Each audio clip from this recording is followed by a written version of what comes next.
Assalamualaikum warahmatullahi wabarakatuh. Selamat datang kembali di channel kesayangan kita, Ilo Ekstrim. Dan pada kesempatan malam hari ini, semoga semua teman-teman selalu dalam keadaan sehat walafiat tanpa kekurangan satu apapun. Amin amin ya rabbal alamin.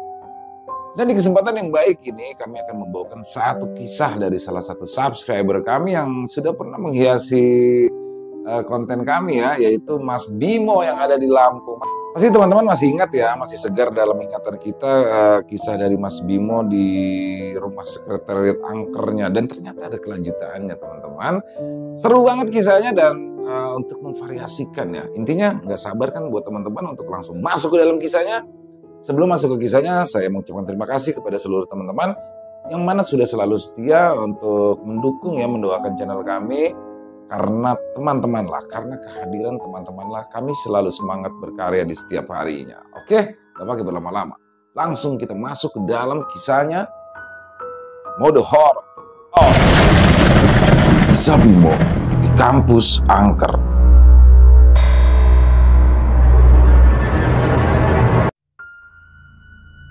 Perkenalkan, namaku Bimo.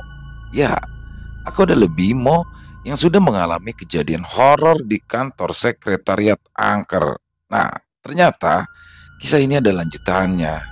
Lanjutannya adalah ketika kami tidak ingin memperpanjang kontrak kantor sekretariat tersebut. Jadi, setelah 1 tahun masa kontrakan itu berakhir, aku beserta 3 teman kampretku itu, ya Dayat, Beni, dan Rizky, pergi untuk menemui ibu pemilik rumah kontrakan tersebut. Berniat untuk mengembalikan kunci rumah sekretariat kami. Namanya Ibu Sumiati. Beliau adalah seorang janda, tidak lagi memiliki suami karena sang suami sudah 2 tahun lalu meninggal dunia. Setelah merenovasi rumah yang sekarang kami tempati sebagai kantor sekretariat, singkatnya kami pun lalu menemui ibu pemilik rumah tersebut. Pada saat itu kami sebenarnya agak sungkan untuk berbicara, ya, untuk tidak lagi memperpanjang kontrakan rumahnya. Saat itu Dayatlah sebagai ketua cabang yang pertama kali membuka obrolan. Jadi begini Bu, kami semua kesini tuh bermaksud untuk mengembalikan kunci rumah kontrakan. Dan mohon maaf Bu sebelumnya, kami juga tidak ingin lagi memperpanjang masa kontrakan untuk tahun depan Bu, ucap Dayat membuka obrolan dengan sang ibu pemilik rumah kontrakan. Loh, memangnya kenapa? Kan harga sewanya nggak Ibu naikin, tanya Ibu Sumiati kepada kami semua. Ya Bu, memang Ibu tidak menaikkan uang sewa, tapi kami, jawab Dayat menggantung. Gak betah ya Dek, duh, padahal Ibu seneng banget loh adik-adik ini sewa rumah peninggalan almarhum suami Ibu jadi dijaga, dirawat sama adik-adik. Ibu jadi sedih dengar adik-adik ini mau pindah, ucap Ibu Sumiati lirih. Aduh, maaf Bu, jadi begini ya Bu. Kami kenapa tidak memperpanjang kontrakan sebab kami tuh ingin cari kontrakan yang lebih dekat dengan kampus kami Bu. Ya, sekedar menghemat ongkos intinya, timpalku sedikit berbohong. Aduh, padahal Ibu udah srek banget loh sama kalian. Adik-adik mahasiswa ini menempati rumah Ibu itu. Kenapa sih, sebenarnya ada apa? Kok tiba-tiba pindah? Saut Ibu Sumiati terus saja mendesak kami untuk tetap bertahan. Setelah beberapa kali rayuan dari Ibu Sumiati mencoba menahan kami untuk tetap mengontrak, akhirnya kami pun di sini mencoba untuk memberitahu keadaan yang sebenarnya kepada beliau. Maaf ini Bu, maaf sekali Bu. Bukannya kami coba berbohong atau berkata yang tidak-tidak soal keadaan rumah yang membuat kami ingin pindah. Tapi sebenarnya ada sesuatu Bu di rumah itu, ucap Dayat menggantung kalimatnya. Loh, memangnya ada apa Dek dengan rumah Ibu? Desak sang ibu kepada kami. Duh, gimana ya ngomongnya ya? Sautku merasa tak enak pada Ibu Sumiati. Ya nggak apa-apa Dek, diomongin aja. Memangnya ada apa sebenarnya? Tanya Ibu Sumiati lagi. Gini Bu, beberapa bulan yang lalu nih, tepatnya sekitar 4 bulanan sebelum akhir tahun ini, hampir semua dari kami anggota organisasi itu telah mengalami gangguan-gangguan yang menyeramkan Bu, ucap Beni memberikan penjelasan. Loh, Memangnya adik-adik ini diganggu setan atau gimana? Selidik sang ibu kepada kami. Ya, kami juga nggak tahu pasti ya Bu, itu setan atau bukan, tapi beberapa teman kami ya sudah pernah melihat dan beberapa kali juga digangguin juga Bu. Dan salah satunya dia ini Bu, ucap Benny sambil menunjuk ke arahku. Ngomong, sentak Dayat sambil mencolek diriku. Iya Bu, ucapku terbata karena sedikit terkejut mendapati hardikan dari Dayat tadi. Saya pernah diganggu dengan makhluk hitam berbulu Bu. Ungkapku memberitahu Ibu Sumiati. Makhluk hitam berbulu? Agak terkejut di sini sang ibu mendengarkan perkataanku. Dan saat itu suasana hening sunyi menghampiri kami semua. Masing-masing dari kami sibuk dengan pikirannya. Tak lama, Ibu Sumiati pun di sini kembali berucap. Maaf ya Dek, maaf banget kalau Ibu baru cerita sekarang. Bukan sengaja Ibu nggak ngasih tahu, tapi Ibu bener-bener nggak mikir akan ada kejadian seperti ini. Jadi dulu saat suami saya masih ada, ketika renovasi rumah yang adik-adik tempat itu, kami semua nggak tinggal di sana. Soalnya saat itu Simbah Buyut, orang tua suami ibu meninggal tidak lama setelah bapak selesai renovasi rumah. Dan karena bapak itu anak satu-satunya, jadi bapaklah yang mewarisi rumah yang sekarang ibu tempati ini. Dan rumah yang adik-adik tempati itu sengaja kami renovasi untuk disewa-sewakan ibu-ibu Sumiati. Kami semua pun dengan seksama mendengarkan cerita dari beliau dan beliau pun melanjutkan ceritanya. Dan ketika selesai direnovasi, rumah itu memang sempat kosong lama. Bapak sempat khawatir kala itu kalau ada maling, apalagi suami ibu saat itu tidak sempat buat ngawasin. Dan posisi rumah juga paling pojok, jauh dari tetangga kan. Makanya dengan bapak ditaruh peliharaan kepunyaan bapak, ungkap Ibu Sumiati. Mendengar hal itu, aku dan semua kawanku pun sempat bingung. Peliharaan apa yang ditaruh oleh mendiang suami Ibu Sumiati? Padahal seingatku sama sekali tidak melihat binatang peliharaan apapun di rumah tersebut. Bu, memang suaminya naruh binatang peliharaan apa ya? Tanyaku penasaran. Bukan binatang Dek, tapi sejenis makhluk halus yang sudah adik-adik ini lihat waktu itu, ungkap Ibu Sumiati. Mendengarkan hal itu, kami semua pun nampak terkejut, tak terkecuali Benny. Ya, saat mendengar penjelasan dari Ibu Sumiati, kebetulan dirinya sedang meminum air putih, tak pelak Benny pun langsung tersedak hingga mengeluarkan cairan ingus dari hidungnya. Sungguh sangat menjijikan. Kembali Ibu Sumiati pun melanjutkan ceritanya. Dan makhluk piaraan suami saya itu adalah genderuwo. Nah, genderuwo itu ditaruh di sana untuk menjaga rumah itu, entah dari maling atau dari apapun. Nah, yang ibu heran, selama ini tuh semua aman-aman saja. Dan adik-adik ini sebenarnya adalah penyewa yang kedua, karena penyewa yang pertama pindah. Soalnya suaminya pindah tugas keluar kota, jadi istrinya ikut sama suaminya. Dulu-dulu pas bapak masih ada, bapak itu suka memberikan sesaji setiap 1 syuro. Nah, saat bapak mau meninggal, ibu sama anak-anak sempat dipesankan oleh bapak untuk tetap meneruskan pemberian sesajen itu setiap 1 syuro. Yalah, ibu sama anak-anak kok lupa kemarin pas 1 syuro. Ibu Sumiati tenang tanpa ada beban apapun.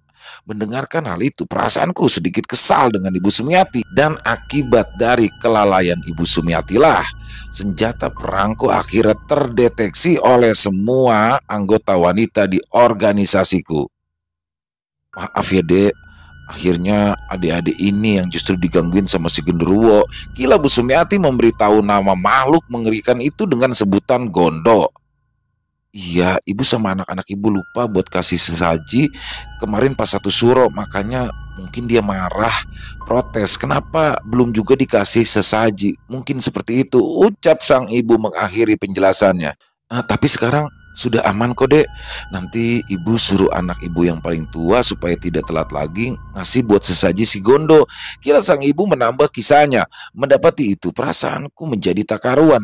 Bagaimana mungkin Ibu Sumiati tetap meyakinkan kami semua untuk tetap mengontrak di rumah itu setelah mengetahui jika di dalam rumah tersebut terdapat sosok makhluk yang mengerikan?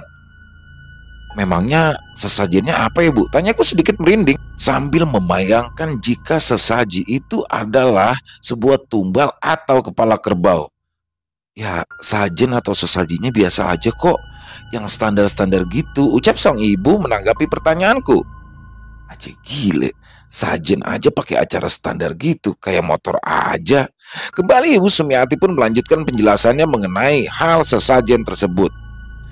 Ya isinya kembang setaman, jajanan pasar, kopi pahit, rokok kretek, ayam bekakak. Ya itu aja kok sesajennya deh.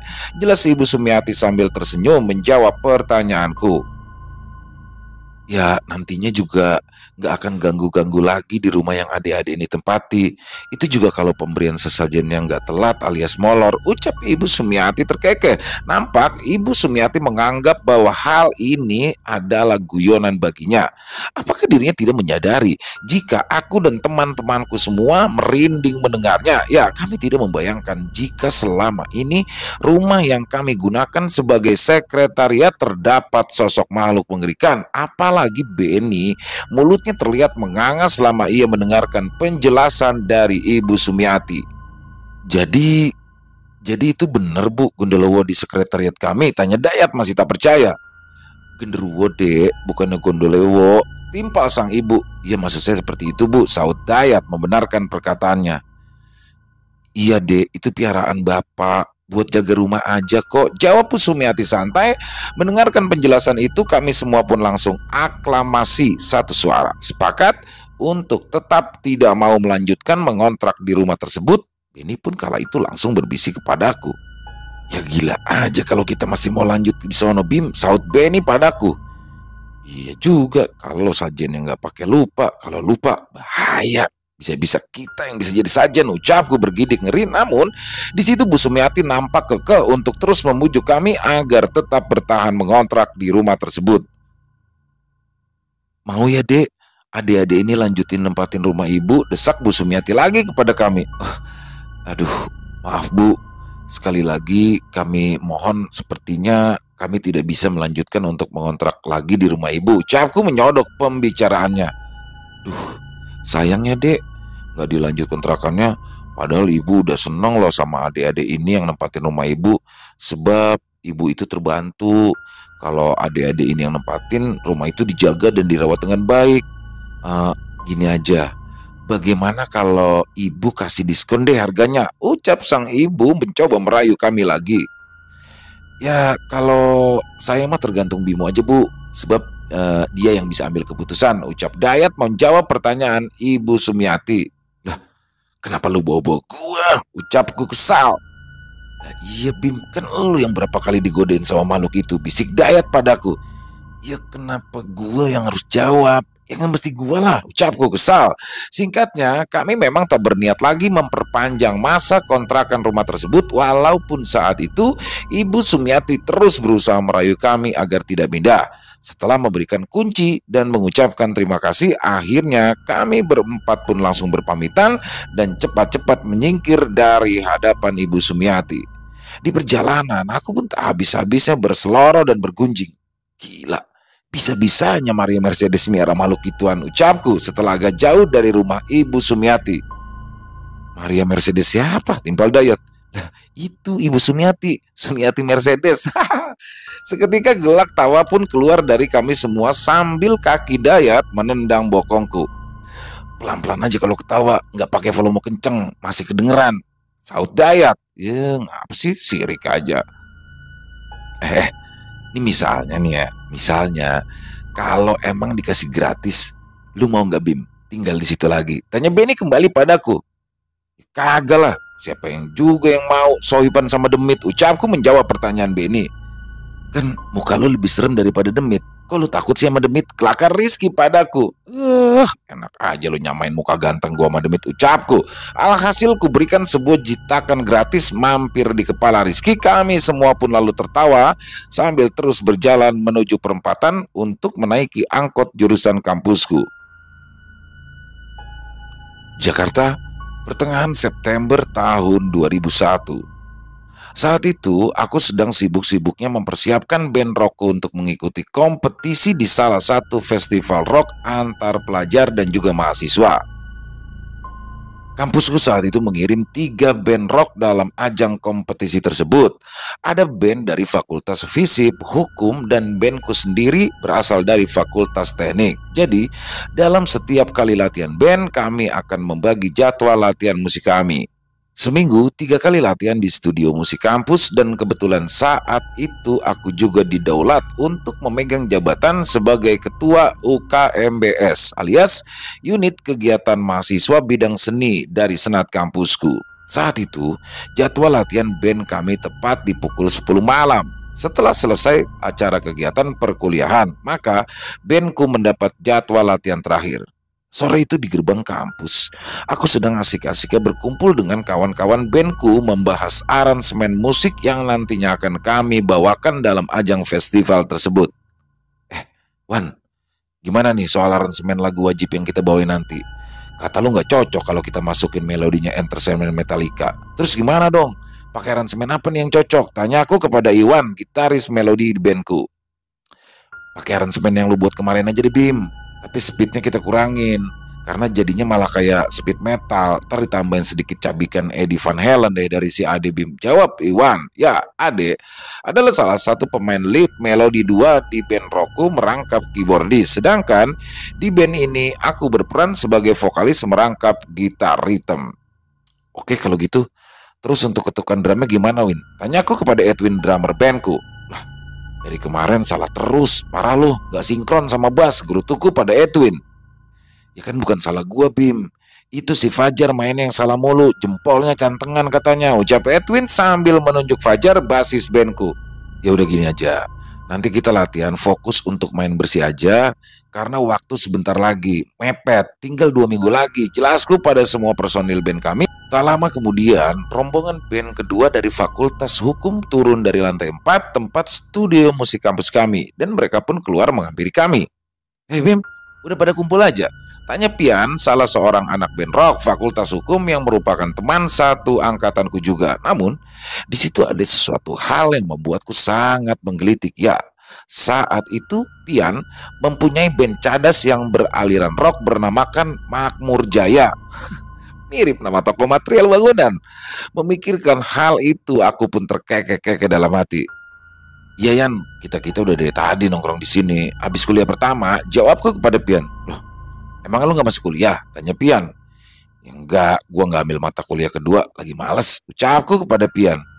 Yan, ini kan belum jam 10. Kok lu udahan mainnya? Tanyaku. Ya Bim, gitar gua error, koslet. Dari tadi string mulu. Double pedala si Ardi juga lepas bautnya, dicari-cari nggak ketemu. Gila Pian menjelaskan, cepatnya ia latihan di studio musik kampus. Loh, kenapa nggak pakai pedal drum di studio aja? Tanyaku lagi. Nggak pas. Lagian aransemen kita kan kebanyakan pakai double pedal, ungkapnya lagi. Oke ya, Bim, gue sama anak-anak mau pindah dulu nih, mau nyewa studio musik aja dulu, ungkap Pian. Oh, bentar, Yan. Gue mau nanya sesuatu nih, penting banget, penting. Ucapku dengan wajah tegang. Mendapati itu wajah Pian pun ikut berubah menjadi serius dan juga penasaran. Ada apaan sih Bim? Emang lo mau nanya apa? Timpa Pian sambil mengerutkan wajahnya. Harga semen sama harga pasir sekarang berapa duit? Kelakarku sambil berlari meninggalkannya. Mendengar kelakarku itu, Pian pun sempat terdiam hingga dia pun tersadar jika diriku telah mengolok-ngolok nama bandnya. Kampret, teriak Pian menanggapi olokanku. Tak berselang lama bubarlah anak-anak kampus dari beberapa fakultas di kampusku. Rupanya mata kuliah kedua sudah selesai. Bim, colekan Iwan mengagetkanku. Pan, lihat deh, lihat. Oh no, lihat. Sambil tangannya menunjuk pada seorang gadis cantik, hitam manis berlesung pipit. Ya, siapa lagi kalau bukan Arta, mahasiswi paling cantik anak fakultas farmasi. Kala itu dirinya sedang berjalan santai menuju ke arah gerbang kampus. Ya, setelah pertemuan pertamaku dengan dirinya di gerbang kampus dulu membuat aku sedikit menaruh perasaan pada dirinya. Akhirnya aku pun menjadi rajin ke kampus walau sebenarnya tidak ada mata kuliah. Tak mengambil waktu lama, aku pun segera berlari menghampirinya. Tak, mau pulang ya? Tanyaku kepada gadis cantik itu. Iya Bim, kok bobo gitar? Mau latihan ya? Tanyanya padaku. Ya Nita, band gue mau mentas nih, ikut festival. Seloroku mencoba sombong di hadapannya. Tiba-tiba saja terdengarlah suara cempreng yang sangat tidak enak untuk didengar. Woi tak, jangan mau deket-deket sama si Bimo. Dia itu jarang mandi. Lihat aja itu celananya, kumel dekil. Nanam jagung juga bisa di celana dia. Timpal Fajar ikut menimbrung dalam candaan kami. Jangan dengerin tak, omongan-omongan si kampret-kampret itu sama kayak gagang cangkul. Biasa emang anak-anak kayak gitu kelakuannya. Wajar aja dah, dulu lahirnya dari botol, jadi nggak disuntik imunisasi, agak kurang seon. Kelakarku pada Arta, kayak anak jin dong. Canda Arta menimpali kelakarku barusan. Nggak apa-apa kok Bim, santai aja ya. Tapi emang bener lu jarang mandi? Tanya Arta mencoba meledekku. Ya elah, lu bongkar kartu gua sih. Ucapku agak malu diiringi tertawa kecil kami. Tapi biar jarang mandi, lu suka kan? Jawabku kembali sambil mengeluarkan jurus rayuan maut cap ember pecah. Pede banget. Saat sedang asik-asiknya diriku mengobrol dengan Arta, tiba-tiba terdengar lagi teriakan dari Edwin dan juga Iwan yang mengajak diriku untuk segera bergegas masuk ke dalam studio untuk segera latihan. Woi, Playboy, mau jam berapa kita latihan? Udah keburu malam nih, teriak Edwin dan Iwan kepadaku. Bim, udah pada manggil tuh. Sono deh latihan, ujar Arta padaku. Ya udah deh, jangan lupa besok gue telepon ya. Gue udah ngumpulin banyak nih koin cepean. Ada 20 koin, lumayan. Ungkapku. Buat apaan sih ngumpulin cepean? Tanya Arta padaku. Buat nelpon ayang Arta, ucapku manja. Bisa aja, canda Arta sambil menepuk lenganku yang kekar dengan tanpa cupika-cupiki apalagi berpelukan. Akhirnya aku pun langsung melesat menuju ke studio musik yang ada di lantai 4 kampus. Di situ aku pun segera menghampiri kawanku yang nampaknya sudah sedikit kesal menungguku. Wan, Win, tungguin gua dong, teriakku pada mereka. Udahan pacarannya, tanya Pajar padaku. Pacaran apaan sih? Jawabku kesal. Aduh, si Ade belum datang nih. Kita lanjut latihan duluan apa nungguin dia? Tanyaku kepada mereka. Ya gimana bagusnya aja, latihan dulu juga siap, nunggu Ade juga gak apa-apa, jawab Iwan. Latihan aja dulu deh, ntar gampang si Ade bisa nyusul langsung isi di lead melodi, jawabku. Tapi pesan kopi dulu yuk ke warung mak. Kayaknya kurang klop dah kalau belum ngopi, rayuku kepada mereka. Ya elah, lu mau ngeband apa gali sumur sih? Pakai ngopi segala, timpal Pajar. Nggak apa-apa kali Jar, ya udah, ayo kita mesen kopi aja dulu. Kita ke warung mak, habis itu baru kita naik ke lantai atas. Ucap Edwin menyetujui keinginanku. Ya udah, ayo kita pesen kopi di bawah di warungnya mak. Nanti gelasnya kita bawa ke atas. Kataku, segera kami semua bergegas ke warung mak yang letaknya ada di belakang Fakultas Teknik. Singkat cerita, selesai mendapat pesanan kopi, diriku dan kawan-kawan pun bergegas kembali ke lantai 4 studio musik berada. Dan saat ingin berjalan ke tangga lantai 1, tepat di halaman kampus, aku melihat Mang Ucup, penjaga malam kampusku, sedang berjalan keluar ke arah gerbang kampus. Segera aku pun memanggil-manggil namanya. Mang, Mang Ucup, teriakku pada Mang Ucup. Ada apa Bim? Tanya Mang Ucup. Ini Mang, saya sama anak-anak kan mau latihan nih. Nanti gerbang kampus jangan dikunci dulu ya.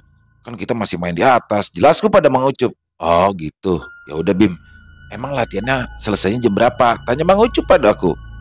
Waduh nggak tahu Mang, kalau mainnya pada nggak kesel ya cepet kok, jawabku lagi. Wih, jangan malam-malam, nggak enak sama warga sekitaran kampus. Apalagi lu main musiknya gubrak-gerubuk gitu, ntar kayak anak-anak kemarin loh, Ibu Mang Ucup. Anak-anak kemarin siapa? Tanyaku pada Mang Ucup. Itu si Perdi yang rambutnya ngembang. Apaan sebutannya deh ya? Kribo, ya yang rambutnya kribo gitu, ungkap Mang Ucup. Oh iya, Ferdi anak FISIP ya Mang, salah satu anak band fakultas FISIP. Ya kali Bim, Mamang juga kagak tahu di fakultas apa. Noh anak kemarin main kagak inget jam. Nah waktu masuk sholat zuhur bukannya berhenti dia lanjut.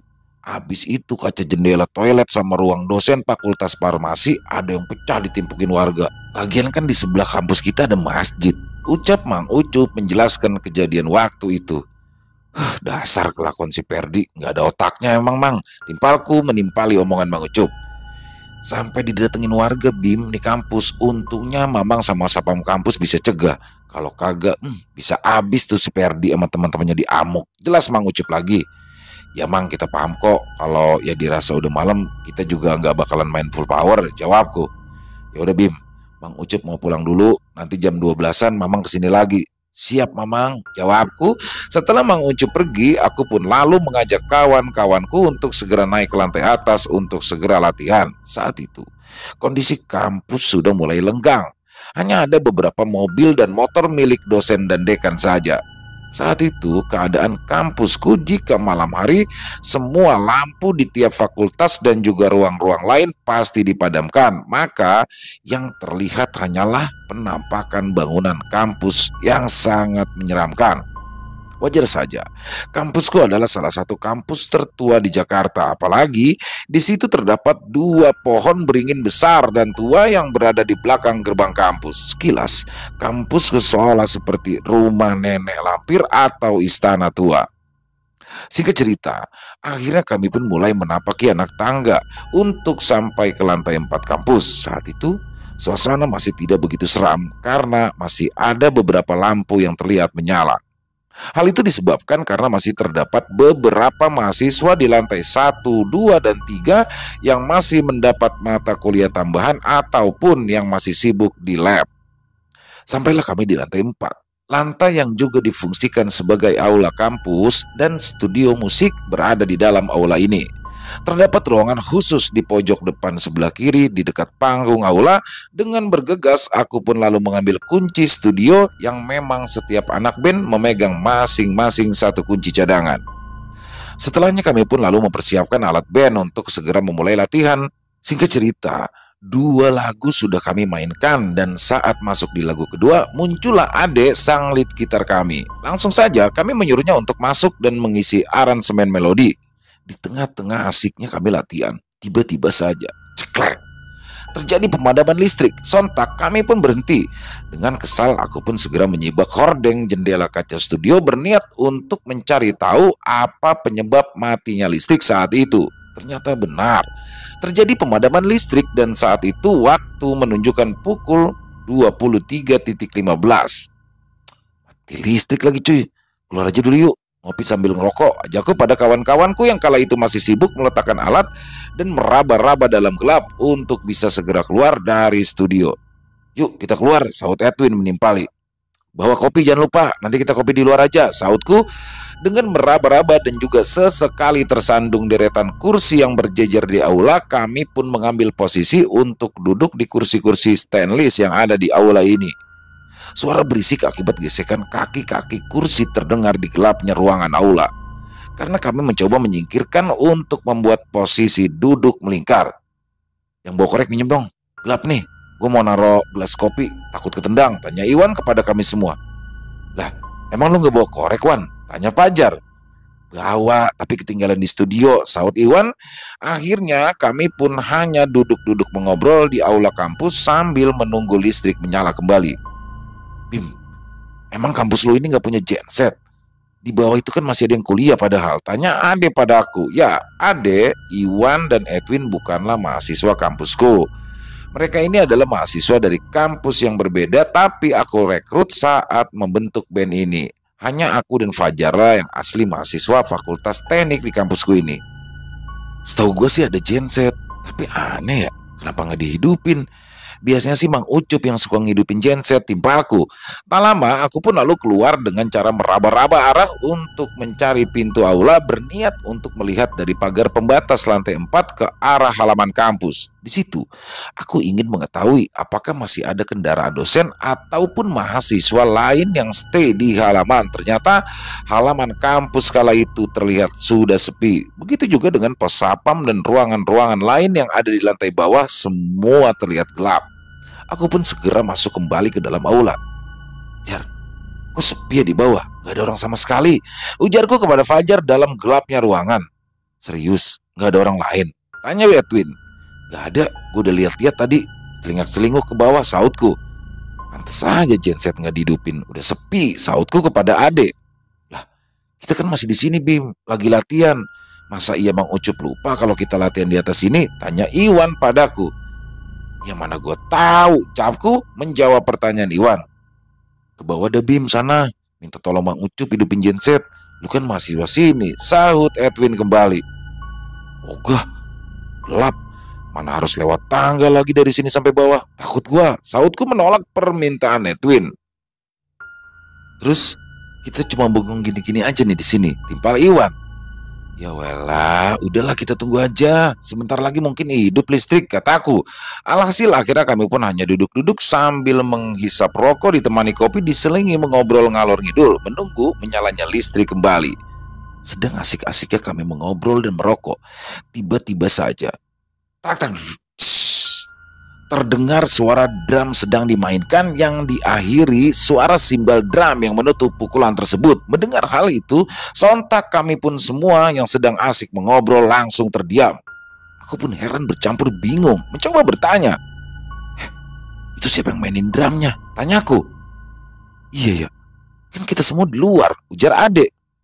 Mungkin angin, kan di sini lantai 4. Ya kan bisa aja anginnya kenceng, kan pintu aula kita buka, kali aja angin yang gerakin drum, timpal Iwan mencoba berasumsi. Ya kali ya, sahutku walaupun di sini aku meragukannya. Akhirnya kami pun lanjutkan kembali mengobrol dan membahas permainan musik yang kami mainkan tadi. Hanya kelap-kelip bara api kecil yang menyala dari setiap hisapan rokok kami dalam gelap, yang menjadi pertanda di mana posisi duduk kami yang melingkar di aula tersebut. Tak lama berselang, tiba-tiba kembali terdengar lagi suara drum yang berasal dari dalam studio. Segera, aku pun mencoba mengabsen keberadaan kawan-kawanku saat itu. Wan, iya Bim, gue di sini, sahut Iwan sambil menghisap rokoknya. Terlihat posisi Iwan kala itu ada di depanku di sebelah kanan. Bara rokoknya yang cukup terang sebagai pertanda di mana posisi Iwan duduk. Edwin, ini gue di depan lo, sahut Edwin menghisap rokoknya. Fajar, lu di mana?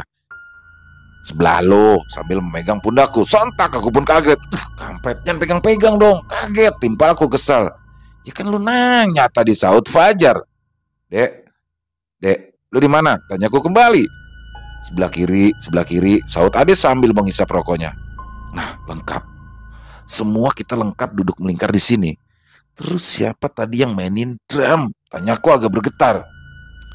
Taulah kali aja ada cicak apa ada kucing kali. Udah cemen banget sih, sahut Edwin padaku. Ya masa iya cicak jatuh bisa buat 3 kali ketukan begitu, pakai bunyiin simbal lagi, sahutku mencoba menegaskan. Ya kali aja cicaknya banyak yang jatuh barengan ke drum, tawa Edwin kembali memecah keningan di dalam aula.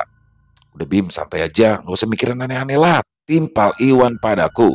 Dalam kebingungan itu, aku pun mencoba untuk berpikir logis. Namun, tiba-tiba tanpa sengaja kulihat adek yang sedang menghidupkan sebatang rokoknya kembali nampak terdiam sambil menengok ke arah samping kirinya di deretan kursi-kursi yang tersusun di pojokan belakang sebelah kiri aula. Ya, kenapa aku bisa melihat adek? Disebabkan saat ia menyalakan korek apinya, aku bisa melihat keberadaannya. Kulihat ekspresinya yang kala itu diam seperti patung. Dek, kenapa lu? Tanyaku pada adek karena melihat ia yang berperilaku agak aneh. Bim, tadi gue ngeliat ada yang gerak-gerak di pojokan situ, sahut ade menunjuk ke arah deretan kursi-kursi aula yang tersusun berantakan di pojok belakang aula. Apaan yang gerak-gerak? Tanyaku. Gak tahu Bim, kayak kain gitu gerak-gerak, sahut ade lagi menjawab pertanyaanku. Mana sini korek lu? Pintaku pada adek. Di situ aku pun segera menyalakan korek tersebut dan bergegas berjalan ke arah belakang pojokan yang sudah ditunjukkan adek tadi. Mana? Gak ada apa-apa. Sambil terus aku menyalakan korek api merek Zippo kepunyaan adek. Kayaknya ini doang kali, sambilku mengangkat beberapa taplak meja yang terlampir di atas tumpukan kursi-kursi tersebut. Segera aku pun kembali bergegas ke tempat kawan-kawanku duduk berkumpul. Emangnya tadi lu lihat apaan?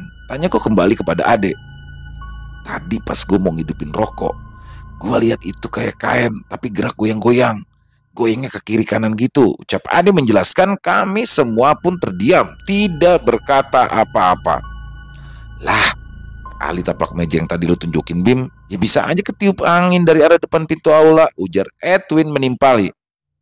Bisa jadi itu tapak meja ketiup angin, gumam ade lagi. Akhirnya kami semua pun mencoba untuk melupakan dan tidak berpikir aneh-aneh soal kain yang dilihat ade tadi. Selang beberapa menit berlalu, tiba-tiba hidungku mencium bau yang tak sedap di aula tersebut.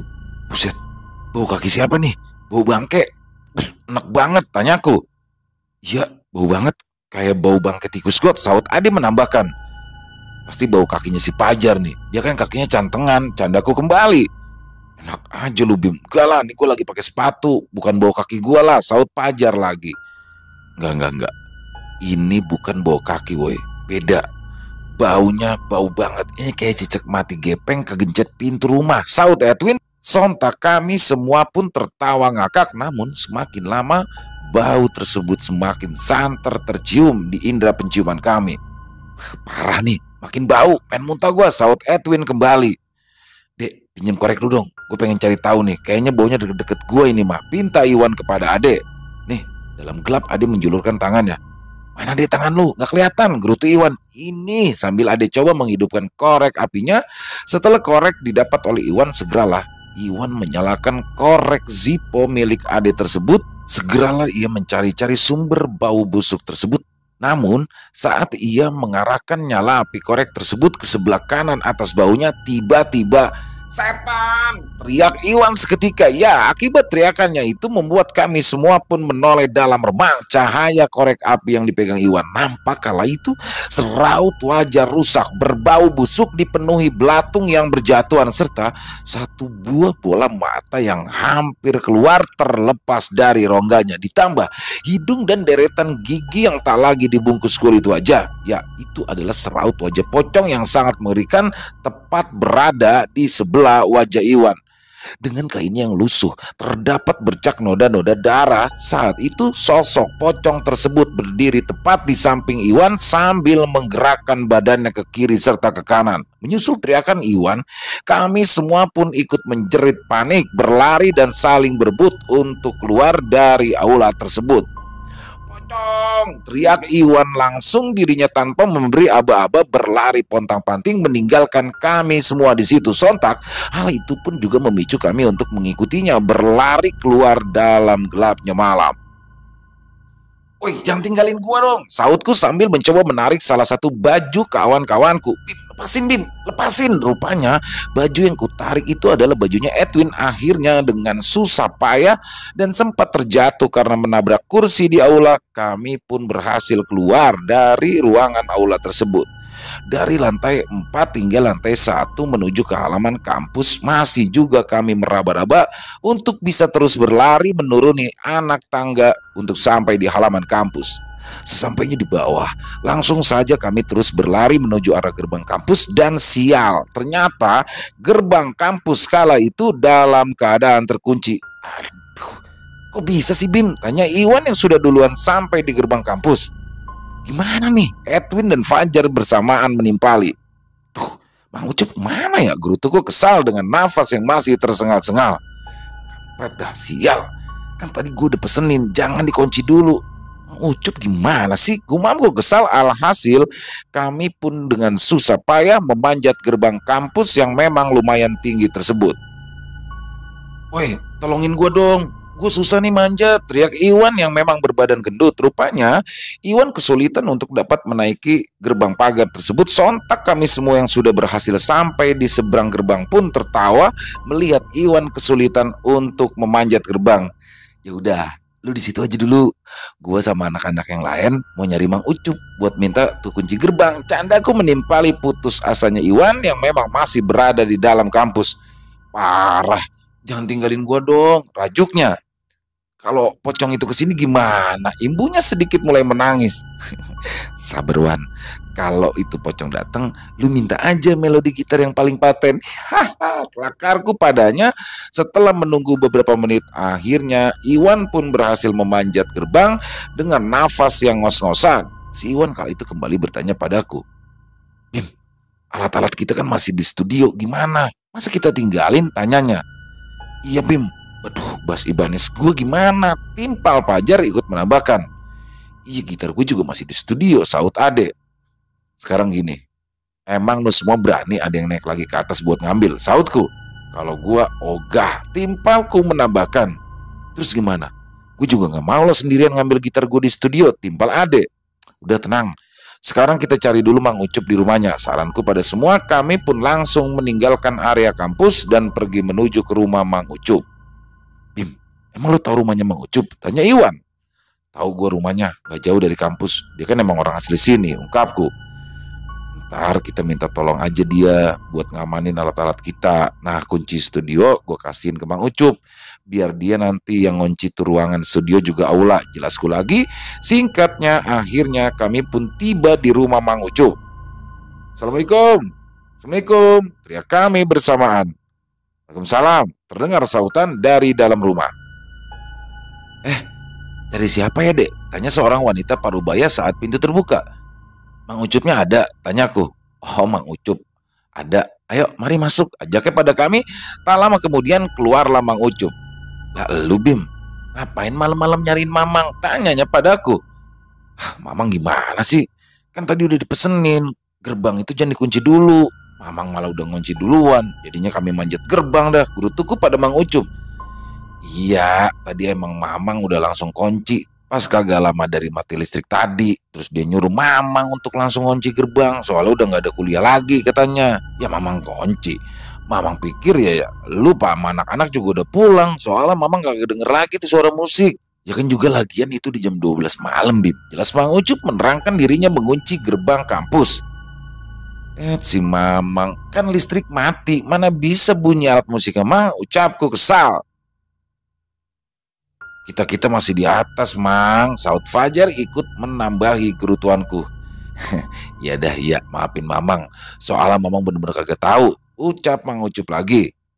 Nih mah, kunci aula juga studio musik, ujarku sambil kuserahkan kepada Mang Ucup. Lah, ngapain diserahin ke Mamang? Kan Mamang juga punya, sautnya. Hah? Mamang juga pegang, timpalku. Ya iya Bim, semua kunci ruangan kan Mamang punya, jawabnya kembali. Emang apa sih kuncinya mau diserahin lagi ke Mamang? Tanyanya lagi. Jadi gini Mang, kami itu tadi habis digangguin setan di aula. Nampaknya serem banget Mang, timpal Iwan menambahi ceritaku. Gangguin? Setan apaan? Tanyanya kembali. Pocong Mang, serem banget, ucapku. Jadinya kan kita tadi pada lari Mang. Nah, alat-alat masih ketinggalan di dalam studio. Jadi saya mau minta tolong nih sama Mang Ucup, kunciin ruangan studio, takutnya alat musik ada yang hilang. Pintaku penuh harap pada Mang Ucup. Oh gitu. Udah, ntar Mamang kunci dah. Tapi kagak sekarang, Mamang lagi kagak enak badan, makanya langsung pulang tadi. Ini aja lagi dikrokin sama bini, timpalnya padaku. Ya, jangan kelamaan deh Mang. Nanti takut ada yang hilang alat-alat kita, timpalku. Ya udah gini aja dah.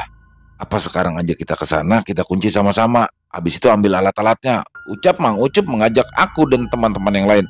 Enggak, makasih Mang. Serem banget di atas Mang, saud Iwan yang sepertinya masih trauma berat. Nampaknya melihat wajah pocong dengan jarak yang sangat dekat sekali dengan wajahnya membuat dirinya masih trauma.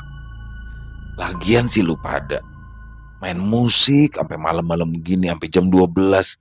Emang lu pada kagak tahu kalau ini malam Jumat? Imbu Mang Ucup padaku dan teman-temanku. Gak ada yang inget Mang kalau sekarang malam Jumat. Lagian kita itu kan main musik cuma sampai jam 11, habis itu listrik mati. Selebihnya kita cuma nongkrong-nongkrong aja di aula sambil ngobrol ngerokok gitu. Daliku memberikan alasan. Emangnya Mamang selama ini jagain kampus malam-malam gak pernah digangguin setan? Tanyaku kembali. Awal-awalnya sering banget. Kuntilanak di pohon beringin belakang kampus, lampu ruangan yang tiba-tiba nyala, sampai gangguan parah di toilet belakang deket dinding panjat tebing tuh Bim. Di situ angker banget tuh, ngeri pokoknya kalau gangguannya di situ. Ungkap Mang Ucup tanpa menjelaskan kejadian horornya bagaimana. Kalau pocong Mang, tanyaku lagi. Kalau pocong itu seringnya nongol di lantai 3 sama lantai 4. Emang sering dia nongolin wujudnya, saut Mang Ucup kembali. Pantesan aja tadi dia muncul di lantai 4, ucapku. Pokoknya kalau gangguan mah sering Bim. Ya sering banget Mamang alamin. Tapi yang paling jatuh yang ada di pohon beringin. Tahu kan sering banget terjadi kecelakaan depan gerbang kampus. Nah itu sosok penghuni pohon beringin besar itu jahil, jahat. Soalnya katanya ngerti ilmu-ilmu begituan. 2 pohon beringin itu katanya gerbang istananya makhluk gaib di situ Bim. Jelas Mang Ucup. Kejadian 3 minggu lalu pada tahu kagak? yang sepasang anak muda bawa motor sore-sore jam 5. Tahu-tahu motornya nyusruk ke got depan gerbang kampus. Yang laki palanya bocor kena korsi semen gerbang. Yang cewek nancep pahanya di pagar besi kampus. Saut Mang Ucup menambahkan ceritanya. Oh iya inget Mang. Lah saya kan yang nyoba ngangkat tuh cewek, coba ngelepasin pahanya dari besi yang udah nancep. Udah kayak sate aja. Untung aja dua-duanya selamat. Sautku kembali menjawab pertanyaan Mang Ucup. Nah itu dia Bim. Yang cowok ngomong, katanya dia biasa-biasa aja bawa motornya. Tahu-tahu dia kaget. Ada makhluk hitam gede di tengah aspal depan gerbang kampus. Dia kaget langsung banting tuh setir. Apes nyungsep di parit. Terus ceweknya nancep dari pagar. Serem. Saut Mang Ucup kembali. Nah sekarang gimana nih masalah studio nih? Mau diambil sekarang apa dikunciin aja tuh studio? Kembali Mang Ucup bertanya. Aduh gimana nih ya? Tanyaku pada Iwan, Edwin, Pajar juga Ade. Besok aja deh Bim. Besok pagi-pagi atau siang kita ambil. Saut Ade menjawab pertanyaanku. Ya Bim, besok-besok aja kita ambil pagi kalau nggak siang. Sekarang udah lemes, nggak sanggup gua. Saut Iwan yang masih gemetar. Rupanya dirinya masih saja terbayang wujud pocong tadi. Kamu pun akhirnya meminta tolong kepada Mang Ucup agar mengunci studio yang berada di kampus. Besok pagi kami ke kampus lagi ya Mang. Ucapku menjawab pertanyaan Mang Ucup. Ya udah, ntar Mamang periksa juga sekalian Mamang kunciin. Nah sekarang lu semua pada pulang ya. Mamang mau kerokan lagi. Nanggung, baru separoh. Ucap Mang Ucup sambil membuka baju dan menunjukkan hasil kerokan dari istrinya. Ya udah deh Mang, makasih ya Mang. Kita pamit dulu. Ucapku sambil mencium tangan Mang Ucup. Segera kami semua pun beranjak keluar dari rumah Mang Ucup. Namun saat di luar rumah kami saat itu masih juga berdiskusi. Terus malam ini kita gimana nih? Tanyaku kembali. Lu nginep di rumah gua aja Bim, ajak Edwin padaku. Rumah gua, Iwan juga Ade kan deket. Ungkap Edwin menjelaskan. Lah, lu Jar gimana? Mau pulang apa mau nginep? Tanyaku kepada Fajar. Gue ikut lu aja deh Bim. Mau pulang, mana ada angkot jam segini. Saut Fajar kembali. Akhirnya aku dan Fajar menginap di rumah Edwin yang memang jaraknya tidak begitu jauh dari kampus. Jadi kami bisa berjalan kaki untuk menuju ke rumah Edwin. Sedangkan Iwan dan Ade pulang ke rumah masing-masing dengan berjalan kaki juga. Walaupun berbeda arah dengan rumah Edwin, aku pun menginap di rumah Edwin yang sialnya aku dan juga Fajar tidak bisa tertidur disebabkan rumah dan kamar Edwin berdekatan dengan jalur kereta api. Hingga diriku pun berkali-kali kaget dan panik saat ada kereta api yang melintas. Ya, seperti ada gempa. Bin, bangun Bin. Woi, ujarku sambil mencoba membangunkan Edwin. Apaan sih Bim? Sautnya dengan mata masih terpejam. Gempa, teriakku lagi. Gempa apaan sih? Itu kereta lewat Bimo. Udah sana tidur lagi. Berisik, ucapnya kesal. Alhasil aku pun mengalami 2 kali kaget berat. Ya, yang pertama kaget melihat wujud pocong. Kaget kedua adalah mendengar kereta yang lewat yang aku kira gempa. Dan juga tidak bisa lagi tertidur hingga pagi hari menjelang.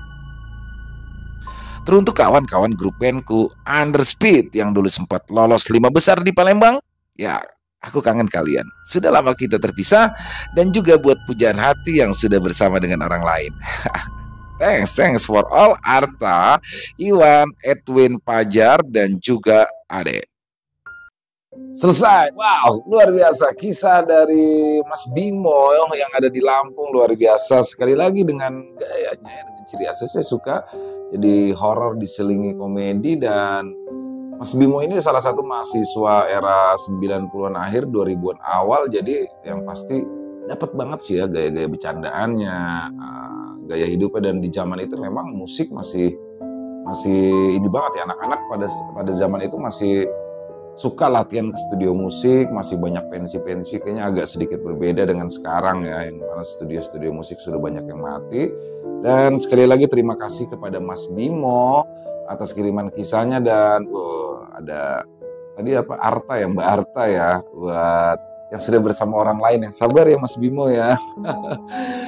Intinya kisahnya keren, dapat ya, horornya dapat banget karena sosok pocong itu selalu memberikan nuansa yang berbeda ya. Apalagi ini hadap-hadapan lagi. Luar biasa. Dan semoga kisah ini bisa menghibur para teman-teman, para pecinta penikmat horor, khususnya subscriber dari channel Lilo Extreme. Dan mungkin buat teman-teman yang punya komentar lain, pendapat lain, silakan bisa dituliskan di kolom komentar ataupun hanya sekedar saling menyapa. Insya Allah kami akan membalasnya satu persatu. Buat yang suka dengan kisah barusan bisa diklik tombol like-nya, tombol jempolnya. Dan buat teman-teman yang baru bergabung, halo, atau sudah lama bergabung tapi ternyata lupa nih belum subscribe. Yuk, diklik tombol merah subscribe-nya dan lonceng notifikasinya jangan lupa dinyalakan agar teman-teman selalu mendapatkan notifikasi ketika jam 7 malam. Kami di setiap harinya upload jam 7 malam waktu Indonesia bagian Barat ya. Kami akan upload video setiap hari. Teman-teman akan selalu mendapatkan notifikasinya. Jadi loncengnya jangan lupa diklik. Oke, itu aja. Dan buat yang teman-teman mungkin yang mau seperti Mas Bimo dibawakan kisahnya di channel kami, silakan bisa dikirimkan kisah horor misteri yang bisa dari pengalaman pribadi. Pengalaman pribadi itu bisa pengalaman pribadi dari diri sendiri atau dari teman atau dari keluarga, boleh ya, bebas. Bisa dikirimkan ke nomor telepon kami yang ada di bawah sini. Bebas ya, bisa dalam bentuk tulisan ataupun rekaman suara, senyamannya teman-teman aja. Dan sekali lagi kami ucapkan terima kasih kepada teman-teman atas dukungannya selama ini. Dan di akhir kata, saya Ilo mengucapkan permohonan maaf apabila ada kata-kata saya yang salah ataupun ada kata-kata saya yang kurang berkenan di hati teman-teman. Saya mohon dibukakan pintu maaf yang seluas-luasnya. Sampai jumpa di konten-konten kami selanjutnya. Pasti tidak kalah ngerinya, pasti tidak kalah seramnya. Masih bersama saya Ilo di Ilo Extreme. Salam sehat, sukses selalu untuk kita semua. Wassalamualaikum warahmatullahi wabarakatuh.